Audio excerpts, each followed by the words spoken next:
பாஜக, அதிமுக இரு கட்சிகளும் தங்களை ஆக்டிவா காட்டிக்கிற கொங்கு மண்டலத்துல நேரடியா களமிறங்க இருக்காங்க திமுக. கொங்கு மண்டலத்தோட 3 தொகுதிகளை மட்டும் கூட்டணி கட்சிகளுக்கு ஒதுக்கிட்டு மத்த 7 தொகுதிகள்லையும் இந்த முறை திமுகவை போட்டியிடுறாங்க. திமுகவோட இந்த நேரடி மோதலுக்கு கடந்த உள்ளாட்சி தேர்தல்ல கொங்கு மண்டலத்துல திமுக பெருவாரியாக பெற்ற வெற்றியும் ஒரு காரணம். அதே சமயம் அடுத்து வர 2026 சட்டமன்ற தேர்தலுக்காக கோவை மண்டலத்தை பலப்படுத்தவே திமுக இந்த முறை நேரடியா களமிறங்குது அப்படிங்கிற பேச்சுக்களும் அடிபடுது. கொங்கு மண்டலத்துக்குட்பட்ட கோவை தொகுதி ஒரு காலத்துல திமுக உள்ள நுழைய முடியாத அளவுக்கு அதிமுகவோட கை ஓங்கி இருந்துச்சு. அதிமுகவோட மூத்த அரசியல்வாதி SP வேலுமணி தான் கோவை முகமாவே இருந்துட்டு வந்தார். அப்படிப்பட்ட கோவை தொகுதியில திமுகவோட மடமட வளர்ச்சிக்கு முக்கிய காரணம் செந்தில் பாலாஜி. கொங்கு மண்டலத்துல திமுகவுக்கான ஒரு பேஸ் கிரியேட் ஆனது திமுகல செந்தில் பாலாஜியோட வருகைக்கு பின்னாடிதான். 2021 சட்டமன்ற தேர்தல்ல கரூர் சட்டமன்ற தொகுதியில வெற்றி பெற்ற செந்தில் பாலாஜிக்கு மின்சாரத்துறை அமைச்சர் பதவியை கொடுத்த கையோட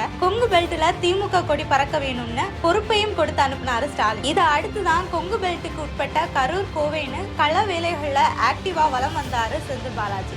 ஆனா 2011 முதல் 2014 அதிமுக ஆட்சியில செந்தில் பாலாஜி போக்குவரத்து துறை அமைச்சரா இருந்தப்போ பண மோசடியில ஈடுபட்டதா புகார்கள் ஏற்கனவே எழுந்திருந்த நிலையில கடந்த ஆண்டு அந்த வழக்கு மீண்டும் விசாரணைக்கு வந்துச்சு. இதை அடுத்து சட்டவிரோத பணப்பரிமாற்ற தடை சட்டத்துல கடந்த ஜூன் 14ஆம் தேதி கைது செய்யப்பட்டாரு செந்தில் பாலாஜி. தொடர்ந்து ஆகஸ்ட் மாதம் 3000 பக்கங்களுடனான குற்றப்பத்திரிகையை தாக்கல் செஞ்சது அமலாக்கத்துறை. இதை தொடர்ந்து பல முறை செந்தில் பாலாஜி தரப்புல ஜாமீன் கோரி மனு அளிக்கப்பட்டும் தள்ளுபடியில முடிஞ்சது. அமைச்சர் பதவியை வச்சு ஆதாரங்களை அழிச்சிருவாருன்னு வாதத்தை முன் வச்சாங்க அமலாக்கத்துறை. இதை அடுத்து லாகா இல்லாத அமைச்சர் பதவியை தொடர்ந்து வந்த செந்தில் பாலாஜி பதவியை ரிசைன் பண்ணிட்டு மீண்டும் பெயிலுக்காக நீதிமன்றத்தை நாடினாரு. ஆனா அப்பவும் அவரோட மனு தள்ளுபடி செய்யப்பட்டுச்சு. செந்தில் பாலாஜியோட தரப்பு மேற்கொள்ற எல்லா முயற்சிகளும் வீணாகிட்டு இருந்ததுனால கொங்கு மண்டலத்துல களப்பணி செய்ய யாருக்கு பொறுப்பு கொடுக்கணுங்கிறதுல தீவிரமான யோசனையில இருந்தாரு ஸ்டாலின். இதை அடுத்துதான் MP TR பாலுவோட மகனும் அமைச்சருமான TRB ராஜா கையில கொங்கு மண்டல பொறுப்பை ஒப்படைச்சாரு ஸ்டாலின். இதனால கொங்கு மண்டலத்துல திமுக தீவிரமா செயல்பட ஆரம்பிச்சாலும் சிறையில இருக்கிற செந்தில் பாலாஜியோட வழிகாட்டல் படிதான் கள வேலைகள் நடக்குதுன்னு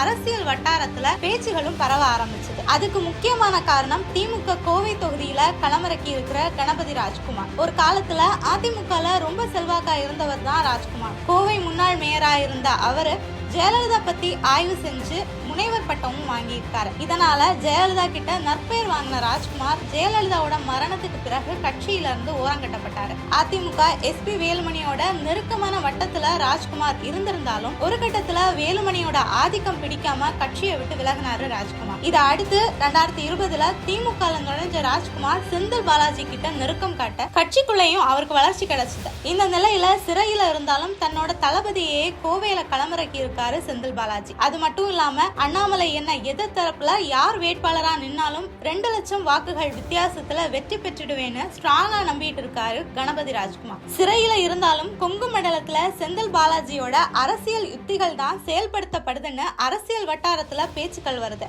அது மட்டும் இல்லாம கணபதி ராஜ்குமாரோட இந்த ஸ்ட்ராங்கான நம்பிக்கைக்கு இதுவும் ஒரு காரணம்னு சொல்லப்படுது.